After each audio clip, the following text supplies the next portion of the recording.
तो चलिए बात करते हैं भारत और अमेरिका की, दो बहुत बड़े व्यापारिक साझेदार। हाल ही में इनके बीच एक बहुत बड़े ट्रेड डील की घोषणा हुई है। लेकिन ये कहानी उतनी सीधी नहीं है जितनी लगती है। क्या ये सच में एक बड़ी डील है या बस एक राजनीतिक दांव-पेच? आइए इसकी परतों को खोलते हैं। देखिए, इस सौदे का जो सबसे बड़ा रहस्य है ना, वो इसकी घोषणा में ही छुपा है। एक ही समझौते पर दो इतने बड़े नेता, लेकिन दोनों की बातें बिल्कुल अलग। एक तरफ राष्ट्रपति ट्रंप बड़े बड़े दावे कर रहे थे कि भारत रूस से तेल नहीं खरीदेगा, 500 अरब डॉलर का सामान खरीदेगा, जीरो टैरिफ होगा। और दूसरी तरफ प्रधानमंत्री मोदी के जवाब में इन सब बातों का कोई जिक्र तक नहीं था।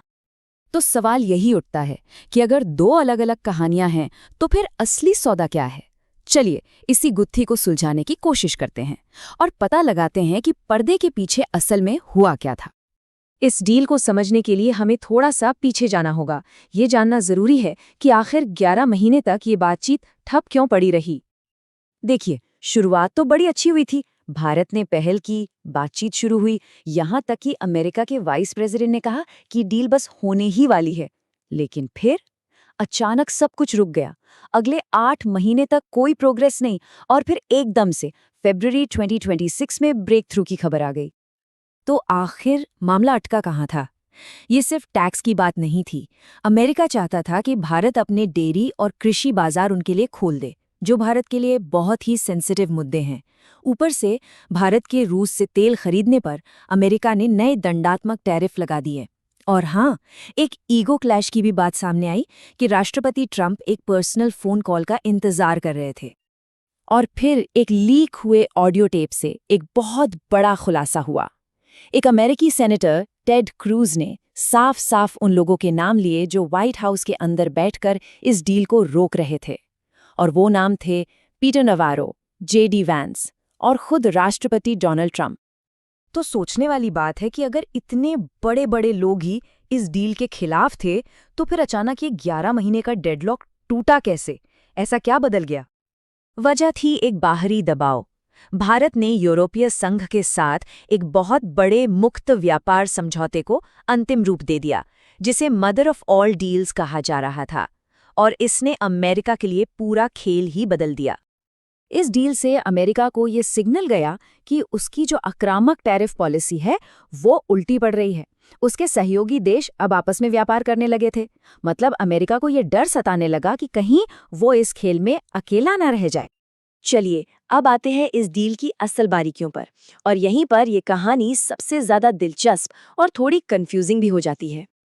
इस ऐलान से पहले भारत के सामान पर अमेरिका में करीब 50% का टैरिफ लगता था। जरा सोचिए, मतलब किसी चीज की कीमत अगर 100 रुपए है तो 50 रुपए सिर्फ टैक्स में जा रहे थे। ये भारतीय एक्सपोर्टर्स के लिए बहुत बड़ी मुसीबत थी। और फिर घोषणा हुई कि इस रेट को घटाकर 18% कर दिया जाएगा। कागज पर तो ये एक बहुत बड़ी जीत लगती है, भारतीय व्यापार के लिए एक जबरदस्त राहत। लेकिन यहीं पर कहानी में एक बड़ा ट्विस्ट है। सवाल यह है कि क्या असल रेट अब वाकई 18% है या फिर ये 43% के आसपास है? और इसी एक सवाल ने पूरे सौदे पर एक कन्फ्यूजन बना दिया है। ये कन्फ्यूजन इसलिए है क्योंकि ये साफ ही नहीं है कि रूस से तेल खरीदने पर जो 25% का एक्स्ट्रा दंडात्मक टैरिफ लगाया गया था वो हटाया नहीं। अगर वो टैरिफ अभी भी लागू है तो असल रेट 18 + 25 यानी 43% होगा। और फिर ये उतनी बड़ी राहत नहीं हुई। ट्रंप का एक और बड़ा दावा था कि भारत 500 अरब डॉलर से ज्यादा का अमेरिकी सामान खरीदेगा। एक्सपर्ट्स इसे पूरी तरह से अवास्तविक कह रहे हैं। मतलब अभी जो व्यापार करीब 150 अरब डॉलर का है, वो अचानक इतना कैसे बढ़ जाएगा, ये समझना मुश्किल है। तो फिर असल में लेन देन हुआ क्या?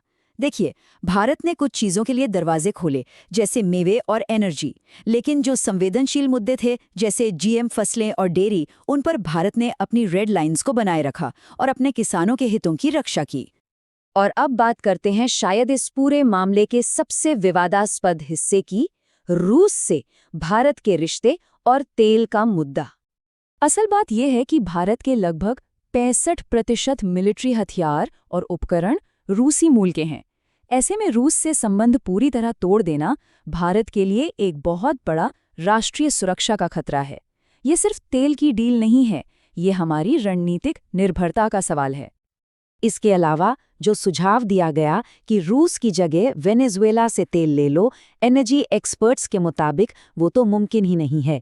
वेनेजुएला का इंफ्रास्ट्रक्चर पूरी तरह से छर्रमा गया है और वहाँ तेल निकालना बहुत महंगा है।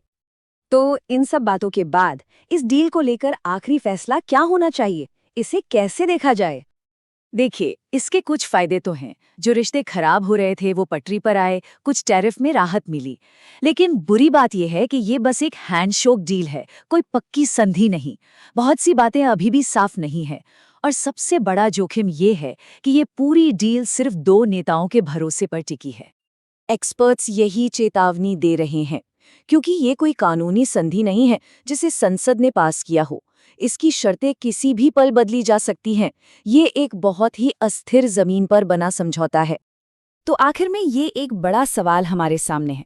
क्या ये वाकई एक ऐतिहासिक सौदा है जो दोनों देशों के रिश्तों में एक नया अध्याय लिखेगा, या फिर ये सिर्फ एक अस्थायी युद्ध विराम है जो कभी भी टूट सकता है? इस सौदे का भविष्य कागज पर लिखी शर्तों से ज्यादा इसके नेताओं के इरादों पर निर्भर करेगा।